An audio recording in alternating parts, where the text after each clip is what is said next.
Forces armées de la République démocratique du Congo, FARDC, ni igisirikare cya Repubulika ya Demokarasi ya Congo cyahoze cyitwa Forces armées zaïroises FAZ. Mu 2023 ubushakashatsi ngarukamwaka bwitwa Global Firepower Index butondeka ibihugu by'isi hakurikijwe ubuhangange bwabyo mu gisirikare.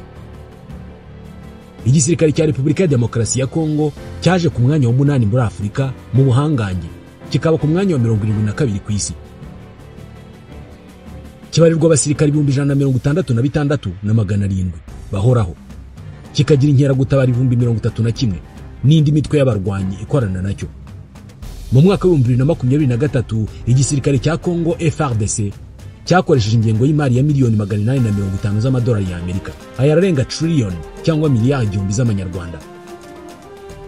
Ni 3.1% by'ingengo y'imari yose y'igihugu. FARDC ikorana n'ibihugu birimo Ubushinwa, Uburusiya, Turukiya na Afrika y'Epfo mu kuyiha ibikoresho bya gisirikare n'imyitozo. Ubirebeye mu mibare no mu byegeranyo, iki ni igisirikare gikomeye. Ariko se byagenze bite ngo iki gisirikare kinanirwe gukemura ibibazo by'umutekano muke mu gihugu kugera ubwo igihugu kigarurirwa n'imitwe y'inyeshyamba irenga 200? Kandi hafi buri mutwe w'inyeshyamba ukagira ubushobozi bwo gutsinda igisirikare cya leta. Ni gute FARDC yisanze kuri uru rwego? Kuva mu binyacumi by'imyaka bishize, igisirikare cya Repubulika ya Demokarasi ya Congo cyavuzweho kumungwa na ruswa, gucungwa nabi, kudahembwa no kudahabwa ibikoresho bikwiye. Ibi gishyira ku rutonde rw'ibisirikare bidacunzwe neza muri Afrika. Nubwo ari igisirikare kiyongera cyane mu mubare w'abarwanyi, ariko FARDC yananiwe guhashya imitwe y'inyeshyamba yagiye ivuka muri Repubulika ya Demokarasi ya Congo, by'umwihariko mu burasirazuba bw'iki gihugu.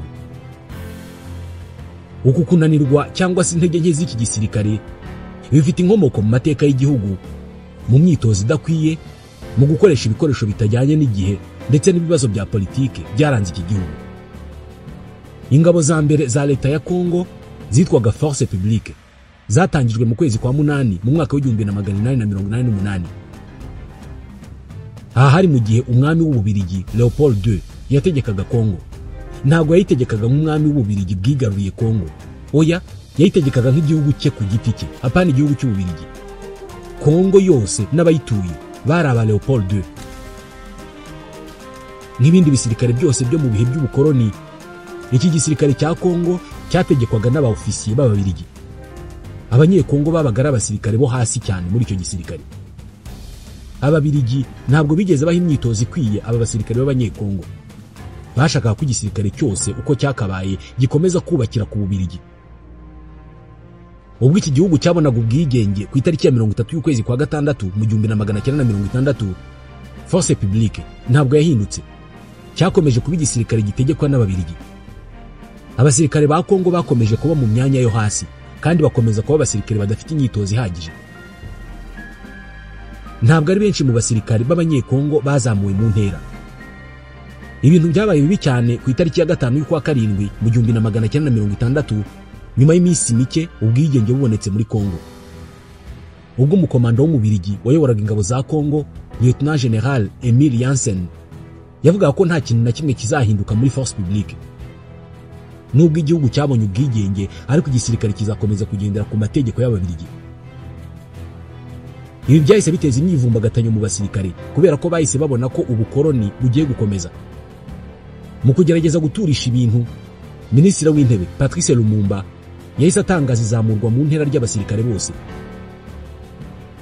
Yazamuye buri musirikare ava ku ipeti yarariho akajya kurikurikiyeho. Gusa ibi nabyo ntabwo byaturishije iyo myivumbagatanyo, ahubwo yarushijeho gukaza umurego, bituma Ababirigi benshi babaga muri Congo bahunga igihugu. Ububirigi buhita bwohereza ingabo muri Congo butanabanje kubiganiraho cyangwa se kubibaza abayobozi ba Congo. Lumumba akubita ibipfunsi ku meza ati, bimaze iki kuduha ubwigenge niba mukomeza gufata ibyemezo bitureba mutatumenyesheje? Minisitiri w'Intebe Lumumba yese yirukana mu gisirikare cya Congo abaofisiye b'Ababirigi barenga 1000. Yarekiyemo bake cyane bari bashinzwe gutanga inama n'imyitozo mike ya gisirikare. yahise anazamura mu ntera abaofisiye benshi b'abanyekongo, abaha amapete yo hejuru, kandi mwibuke aba bose nta n'umwe wari warahawe imyitozo ikwiye ya gisirikare. Ababirigi bari baranze kubatoza ku bwende. Ubwo bivuze ko abasirikare ba Kongo ba mbere bazamuwe mu ntera, bazamuwe mu buryo budakwiye, ahubwo bikorwa ku nyungu za politike mu rwego rwo kwanga agasuzuguro k'ababirigi. Lumumba yahise anahindura izina ry'igisirikare cya Kongo kiva ku izina rya Force Publique cyitwa Armée Nationale Congolaise. Gusa aho kukigira igisirikare cyunze ubumwe cy'igihugu cyose, ahubwo cyabaye igisirikare kirimo amatsinda menshi atandukanye. Aho kugira ngo icyo gisirikare gikorere inyungu rusange z'igihugu, amwe mu matsinda y'abasirikare yatangiye gukorera inyungu za bamwe mu bayobozi hashingiwe ku moko yabo. Uku niko bamwe bagiye ku ruhande rw'abayobozi bashaka ko Katanga yigenga ikaba igihugu kwacyo. Uku niko babasirikare bahoze bari hamwe batangiye kurasana.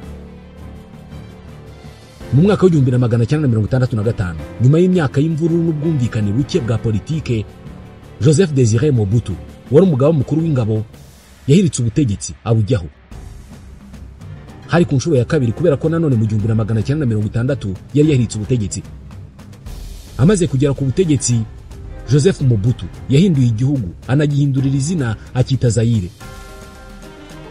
Kuva mu 1971 yubatse ubutegetsi burimo itonesha, aho bamwe mu banyekongo bahawe byose bakeneye ngo babeho neza, mu gihe umubare munini w'abaturage bo bari babayeho nabi cyane.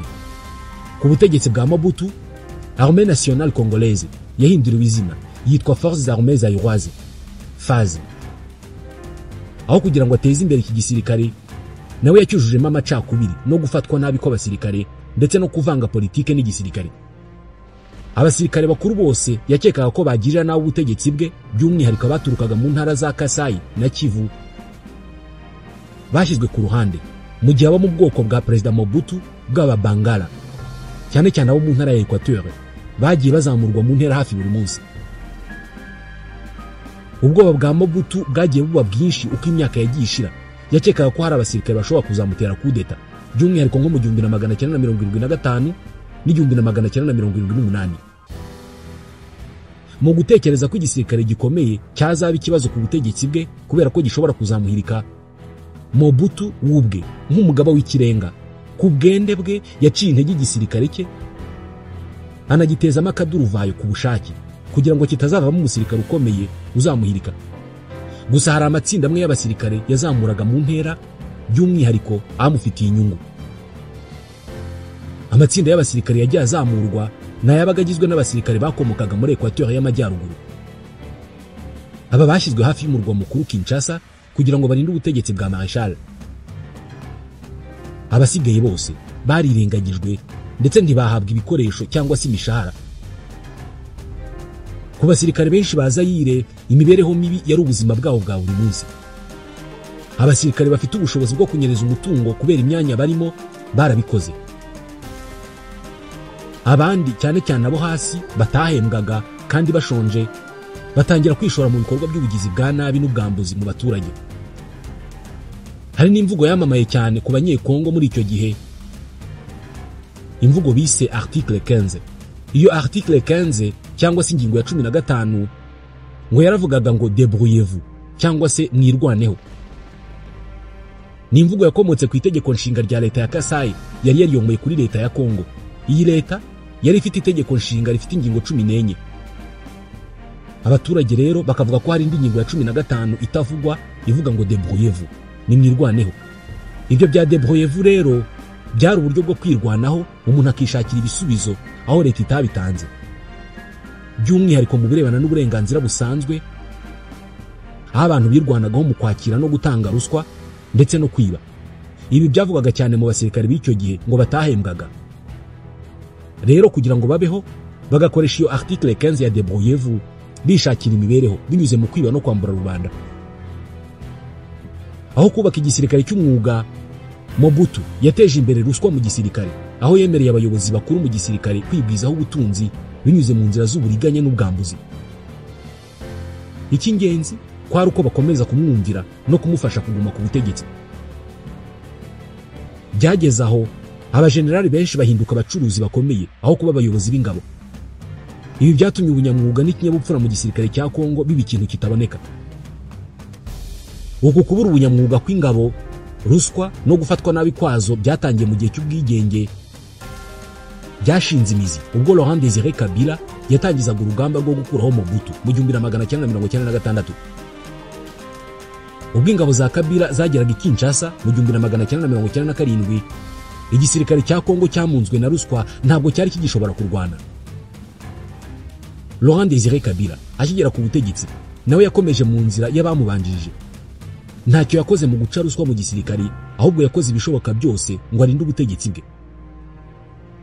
Ubwoba bukomeye yari afite kwari uguhirikwa cyangwa se kugambanirwa n'abanyarwanda bamufashije kugera ku butegetsi.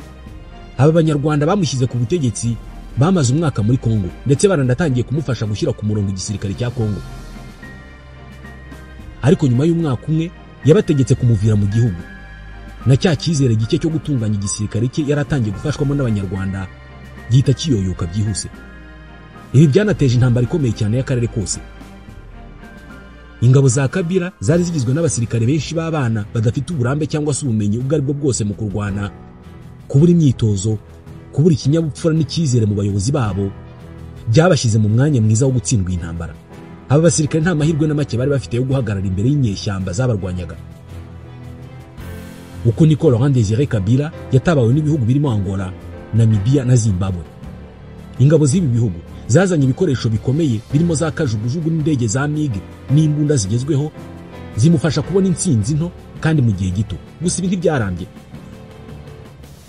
Ubutegetsi bwa Laurent Désiré Kabila bwarangiye ku itariki ya 16 y'ukwa mbere mu 2001 ubwo yicwaga n'umwe mu bamurindaga akamutsinda mu ngoro ye i Kinshasa. Umuhungu we w'imyaka 29 Joseph Kabila yahise ashyirwa ku butegetsi aragwa intambara nk'umurage ukomeye w'ubutegetsi bwe. Mu kwa 12 mu 2002 hasinywe amasezerano y'impande zose zari mu ntambara muri icyo gihugu. Biba iherezo ry'intambara ya kabiri ya Kongo ndetse haza n'icyizere ko Kongo itangiye igihe cy'amahoro arambye. Gusa siko byagenze. Aya masezerano yari yubakiye ku gusangira ubutegetsi, yemerera abahoze mu nyeshyamba kwinjizwa mu gisirikare no mu nzego z'ubutegetsi. Ibi nibyo byerekeje ku kurema Forces Armées de la République Démocratique du Congo, FARDC. Iki cyahise kiba igisirikare gihuriyemo abasirikare bahoze barasana, bamwe ari ingabo za leta abandi ari nyeshyamba. Nubwo ibi byakozwe hashakwa amahoro n'ituze, ariko ku kuvanga ingabo byabibye imbuto y'amacakubiri y'ahazaza mu gisirikare cya Kongo. Kuzamurwa mu ntera muri icyo gisirikare ntabwo byashingiraga ku bunararibonye cyangwa se ubuhanga mu gisirikare, ahubwo byashingirwaga ku mpamvu za politike. Ba kamandazi cyangwa se abayobozi b'ingabo batoranywaga hagendewe ku buryo bakunda cyangwa se bubaha umugaba w'ikirenga, hatagendewe ku bushobozi bwabo. Ibi byaremye igisirikare aho kuba uziranye n'abayobozi ari byo bifite agaciro kurusha ubumenyi n'ubushobozi ufite.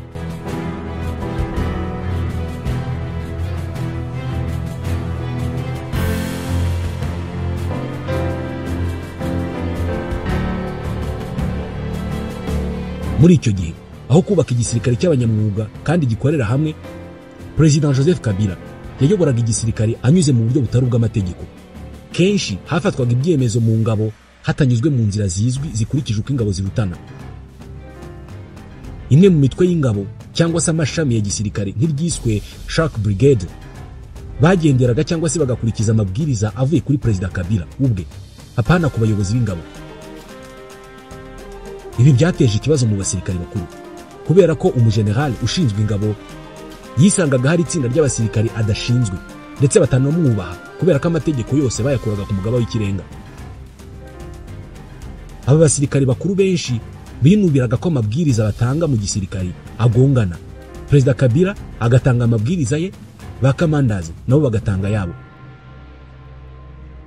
Mu mwaka wa 2009 hasinywe amasezerano hagati ya leta ya Kongo n'umutwe w'inyeshyamba wa Congrès National pour la Défense du Peuple, CNDP. Amasezerano yavangaga ingabo.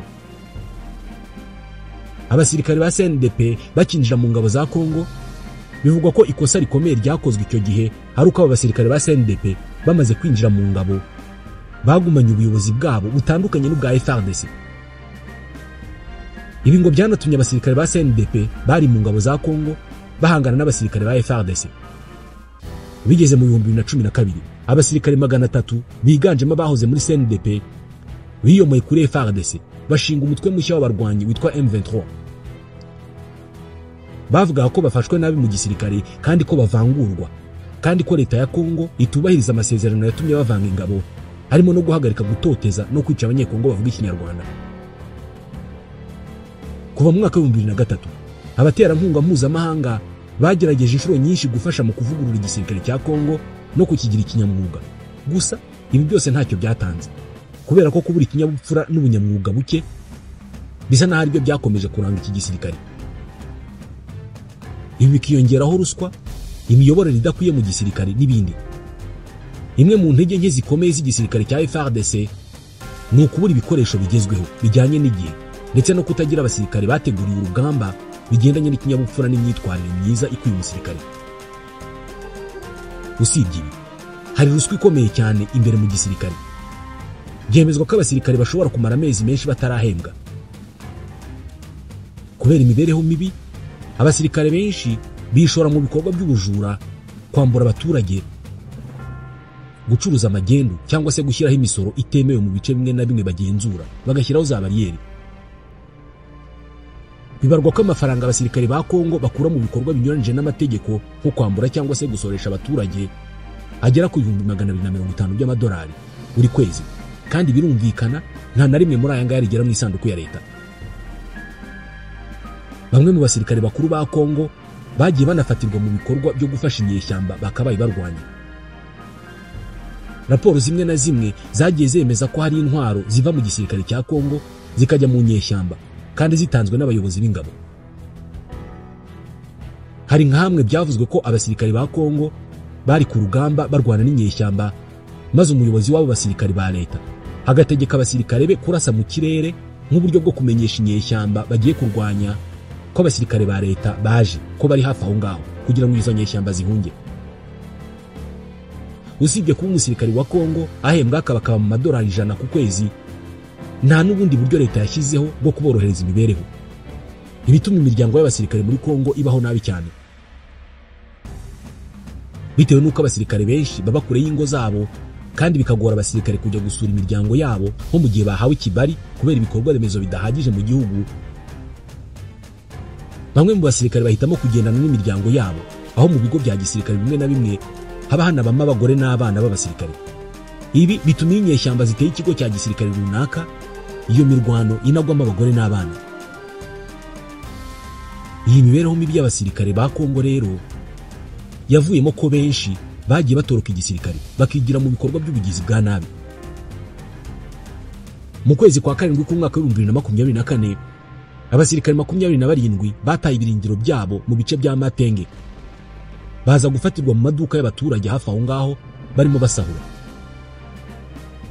Iyi myitwarire yatumye hatangira gufatwa ibihano bikomeye cyane ku basirikare bakoze ibyaha. Mu kwezi kwa gatanu mu 2024 hari abasirikare benshi barimo n'abakuru bakatiwe igihano cyo kwicwa, bahamijwe ubugwari no guhunga umwanzi ku rugamba. Leta yavuze ko ibi bihano bikomeye ngo bigamije kuzana ikinyabupfura mu basirikare, ariko imiryango mpuzamahanga irengera abantu ikavuga ko leta irimo kubegekaho amakosa yayo yo kunanirwa kubaka igisirikare gihamye no kubafasha kubaho neza. Iyi mibereho yose rero ni ituma leta ya Kongo ihanga amaso ingabo z'ibindi bihugu ngo arizo zirwana intambara yayo, ndetse ikanishingikiriza ku bacanshuro b'abanyamahanga.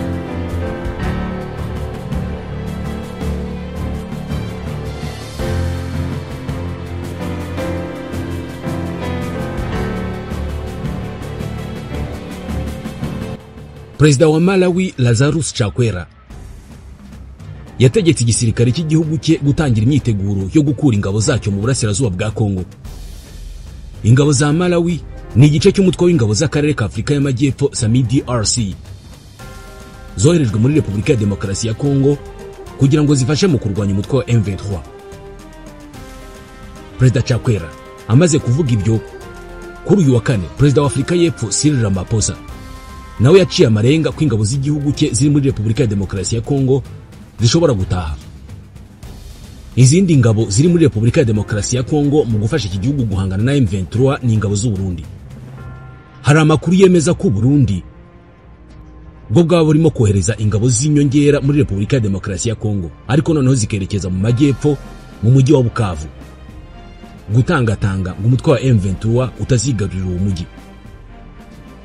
Ibyo kandi ubwo birimo kuba mu gihe umutwe wa M23 wafashe umujyi wa Goma, washyizeho abayobozi bashya b'intara ya Kivu y'Amajyaruguru ndetse n'abo mujyi wa Goma, ndetse kuri uyu wa kane abayobora uyu mutwe beretse abaturage aba bayobozi bisa naho rwose bafashe Goma biteguye kuhaguma.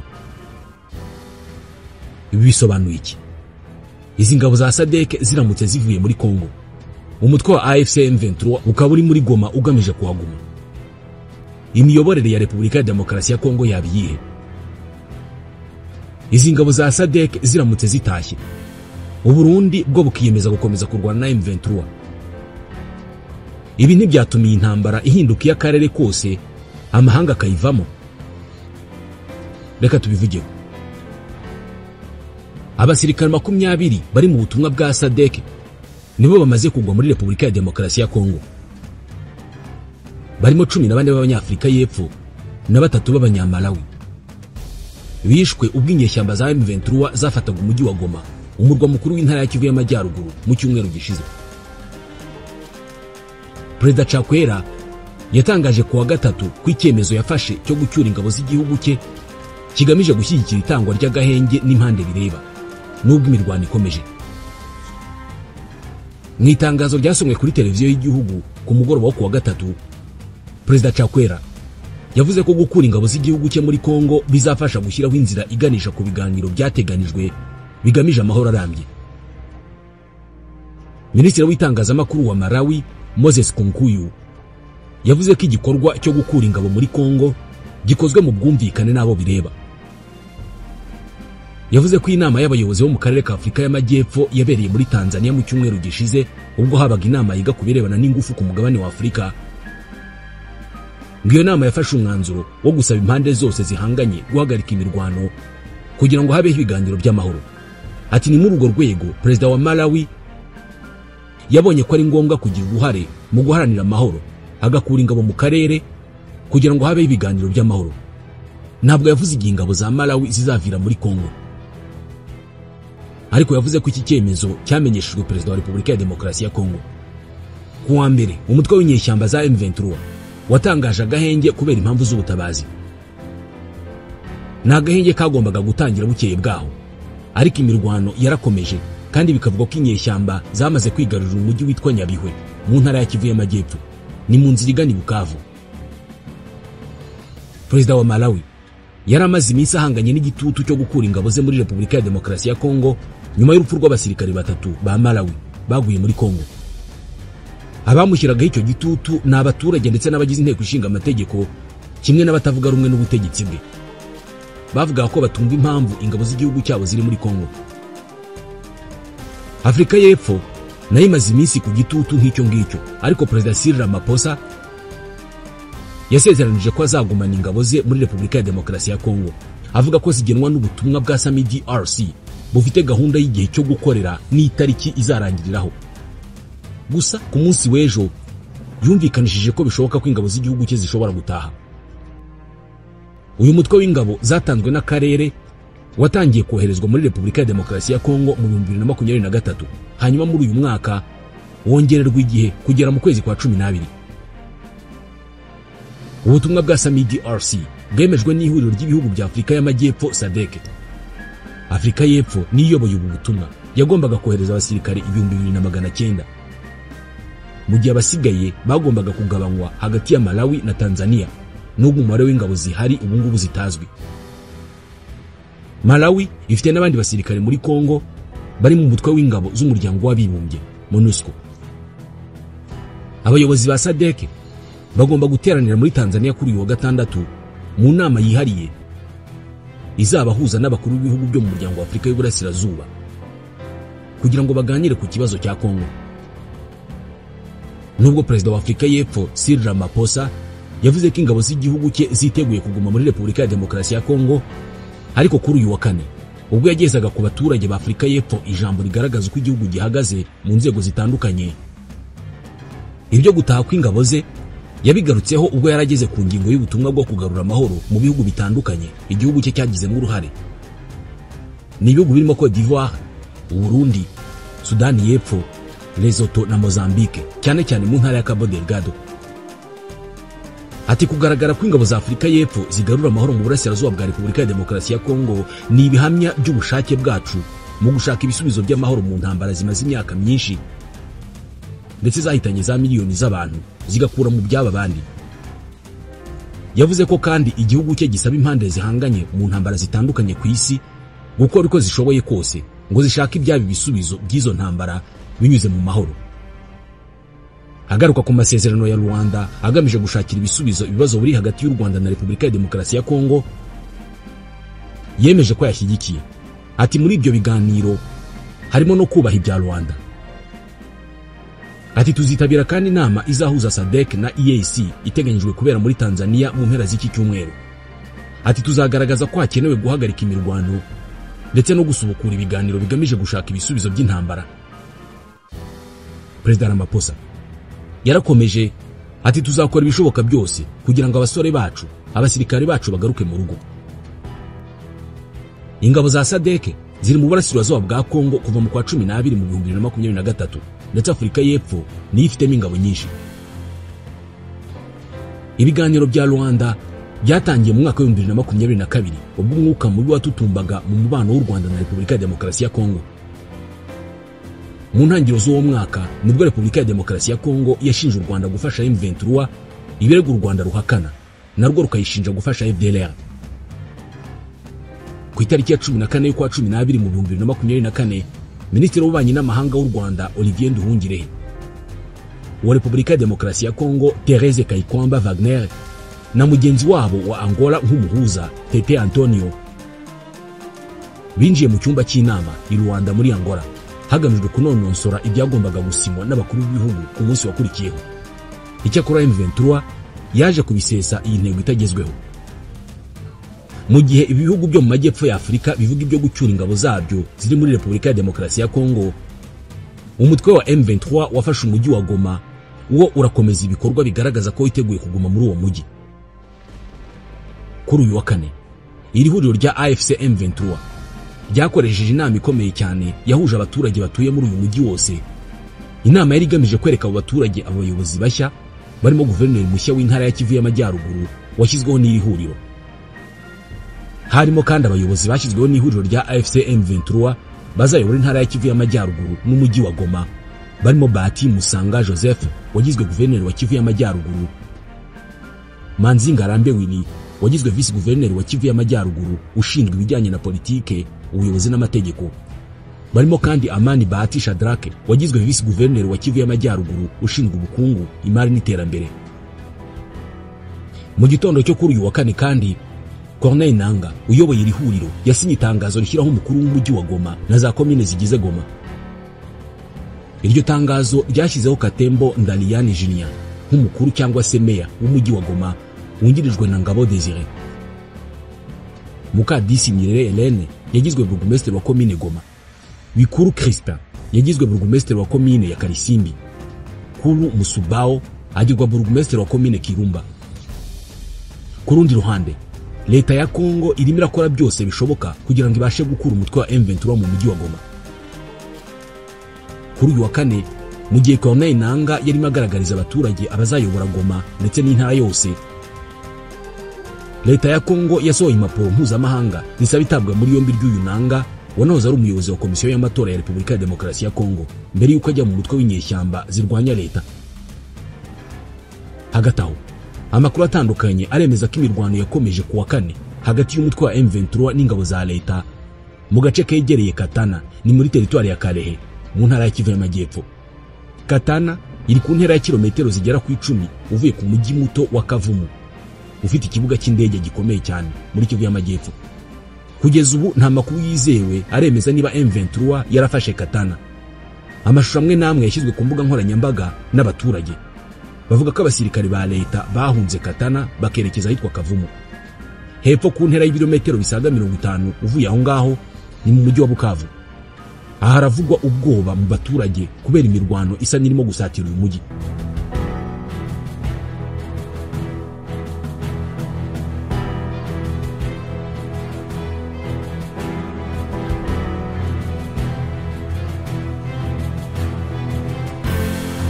amashuri makuru na kaminuza nibura ebyiri mu mujyi wa Bukavu basohoye amatangazo avuga ko bahagaritse amasomo kuva kuri uyu wa gatanu kubera uburyo ibintu byifashe. Itangazo rya Université Évangélique en Afrique y'i Bukavu rivuga ko icyemezo cyo kuba bahagaritse amasomo gitewe n'ubwoba ngubu buri mu baturage. Iyi kaminuza yasabye abanyeshuri bayo n'abakozi gukurikirana uko ibintu bimeze bari iwabo. Radio mpuzamahanga y'Abafaransa yavuze ko hashize iminsi 2 batawe 22 izwi nka TAFOK, bivuze Task Force y'ingabo z'u Burundi, irimo gukusanyirizwa igatumba hafi y'umupaka wa Repubulika ya Demokarasi ya Kongo mbere yo koherezwa i Bukavu. Iyi radio y'Abafaransa yavuze ko iyi ngiyi izahita ituma batayo z'ingabo z'u Burundi muri Repubulika ya Demokarasi ya Kongo ziba 16, ikagereranya ko abangaba ari abasirikare bari hagati y'8,000 n'12,000. Iyi radio ivuga ko batayo 5 muri izo zisanzwe ziri mu misozi ya Fizi na Uvira, aho zoherejwe kurwanya inyeshyamba za Red Tabara. Yongeraho igice kinini cy'ingabo z'u Burundi ubu cyashinzwe kurinda umujyi wa Bukavu ngo udafatwa na M23. Ingabo z'u Burundi ziri mu burasirazuba bwa Kongo ku masezerano y'ubufatanye mu bya gisirikare yumvikanyweho hagati y'ubutegetsi bw'ibihugu byombi. Kubirebana n'iyi ntambara, umunyamabanga mukuru wa Loni Antonio Guterres yari yavuze ko iki ngiki ari igihe cyo gucecekesha imbunda, kikaba igihe cyo kubaha ubusugire bwa Kongo. Guterres yavuze ko nta gisubizo cya gisirikare kiriho kuri iyi ntambara, avuga ko ari igihe cy'ubuhuza n'impande zose mu kubahiriza ibyo ziyemeje. Avuga ko ari igihe cy'amahoro. Mu kwezi kwa mbere muri uyu mwaka, umutwe wa M23 wakajije imirwano kugera ufasha umujyi wa Goma. Kuva ubwo Minisitiri w'Ububanyi n'Amahanga n'Ubutwererane wa Repubulika ya Demokarasi ya Kongo, Thérèse Kayikwamba Wagner, yakoze ingendo nyinshi mu bihugu no mu miryango mpuzamahanga asabira ibihano umutwe wa M23 ndetse n'u Rwanda rushinjwa kuwutera inkunga. Madame Kayikwamba kuri uyu wa kane yari i Buruseli. Byemezwa ko mu byamugenzaga harimo no gushaka ubufasha bw'Ububirigi mu gukura M23 i Goma. Ni mu gihe izindi nzira zageragejwe zitatanze umusaruro. Minisitiri w'Intebe wungirije akaba na Minisitiri w'Ububanyi n'Amahanga w'Ububirigi unashinzwe Uburayi n'ubufatanye mu iterambere, Maxime Prévost, abinyujije ku rubuga rwa X, yavuze ko ibiganiro yagiranye na Thérèse Kayikwamba byagarutse ku bigomba gukorwa ngo ubusugire bwa Repubulika ya Demokarasi ya Kongo bwubahwe. Madame Kayikwamba kandi yahuye na Depite mu nteko ishinga amategeko y'Ububirigi witwa Michel Domaegde. Yavuze ko Ububirigi bukwiye gukora ibishoboka byose Repubulika ya Demokarasi ya Kongo ikisubiza ikibuga cy'indege cya Goma. Ati Ububirigi bugomba gukora ibishoboka byose ikibuga cy'indege cya Goma kikabohorwa kubera ko ubungubu kiri mu biganza bya M23. Ububirigi bugomba gukora ibishoboka byose hagakurwaho ikoranabuhanga rituma indege zitabasha kugenda mu kirere cy'akarere. Aba bayobozi bombi b'Ububirigi ntabwo bigeze bagaragaza uko Repubulika ya Demokarasi ya Kongo izongera kwisubiza Goma n'uburyo bazayifashamo. Ububirigi nabwo ntabwo bwatangaje niba bwiteguye gufasha Repubulika ya Demokarasi ya Kongo mu kwirukana inyeshyamba za M23 muri Goma.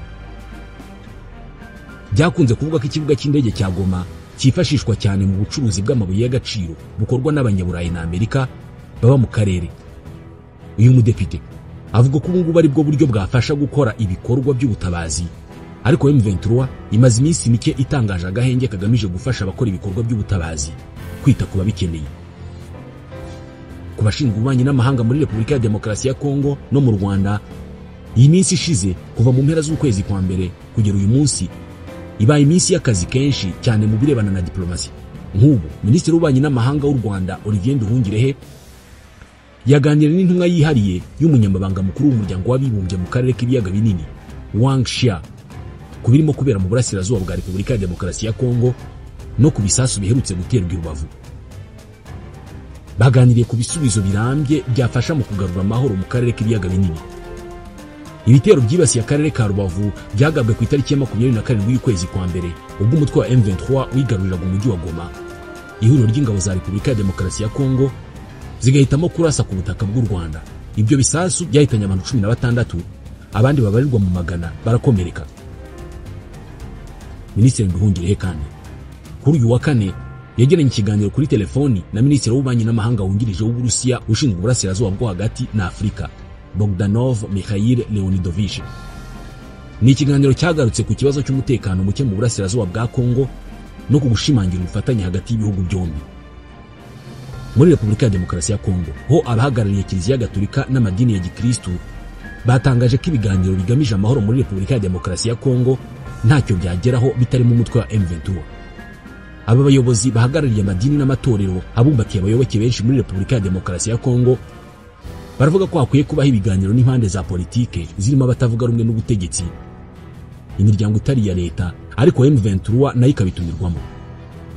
Radio mpuzamahanga y'Abafaransa yavuze ko umunyamabanga mukuru wa Église du Christ au Congo, Eric Tsenga, yavuze ko nubwo abantu bose muri Repubulika ya Demokarasi ya Kongo basa n'abarwanya iki gitekerezo, ngo nta mahitamo ahari kubera ko nicyo gishobora gutanga igisubizo kirambye. Ati mu kibazo cya M23 mbivugiye ahangaha, twebwe ntabwo tuhabereye kuvuga ngo kanaka n'umumarayika, kanaka ni sekibi. Ati dukeneye kugera ku gisubizo kirambye. Ati ntabwo numva ukuntu twavuga ko dushaka amahoro ariko tugakomeza kwinangira ku kunyura mu nzira ziyatugezaho. Yavuze ko gahunda bafite ari ugushaka amahoro. Ati byaba ari ukwibeshya kuvuga ko ushaka amahoro udashyize impande zose bireba mu biganiro. Ati rero ahangaha tuvuga mu buryo bweruye kandi abarebwa n'ikibazo baragaragara, harimo M23 yirengagijwe. Ati kandi hari byinshi byo kuganiraho, ariko icyambere ni ukwibaza ngo dushaka iki. Uyu muyobozi yavuze ko iki gitekerezo bagihaye Perezida Felix Tshisekedi ntiyacyanga, nyamara mu bihe bitandukanye birimo n'ibyavuba yagiye arahira akavuga ko kuganira na M23 ari ukurenga umurongo utukura kubera ko M23 ari umutwe w'iterabwoba. Ubwo Perezida Tshisekedi yakiraga abayobozi b'amadini n'amatorero muri Repubulika ya Demokarasi ya Kongo ku itariki ya 4 y'uku kwezi, Cardinal Fridolin Ambongo yasabye ko abatuye mu burasirazuba bw'igihugu bahabwa amahoro kubera ko nta gicumuro bafite. Ati twe nk'abashumba duhangayikishijwe n'ibibazo abavandimwe bo mu burasirazuba bwa Kongo barimo kunyuramo. Ati ntabwo twumva ikibi bakoze gituma badafatwa nk'abantu, kandi iki kibazo kimaze imyaka 30. Bamwe baratekereza ibiganiro ndetse n'iri huriro rya AFC M23 rikaba ari byo risaba, ariko iri huriro rya AFC M23 rirashinja ubutegetsi bwa Kongo gukomeza kwica abasivili. Bavuze ibi nyuma y'uko ejo kuwa 4 indege y'intambara ya Sukhoi yarashe mu gace kitwa Nyabibwe gatuwe cyane ndetse no mu nkengero zaho, ngo yica abasivile 4 barimo n'umwana muto. Iri huriro ryashinje n'ingabo za MONUSCO kurekura abagera ku 100 barimo abasirikare ba FARDC n'abo mutwe wa FDLR bafite n'intwaro zo kwica abasivile mu mujyi wa Goma. Muri abo ngabo 100, M23 yavuze ko yafashemo abasirikare 3 ba FARDC ndetse na 2 ba FDLR bafatanwe imbunde enye na grenade 3. Harimo harakorwa byinshi ngo amahoro agaruke kandi ikibazo gikemuke burundu, ariko ibimenyetso by'ibintu birimo kuba birerekana ko igisubizo kitari hafi cyane.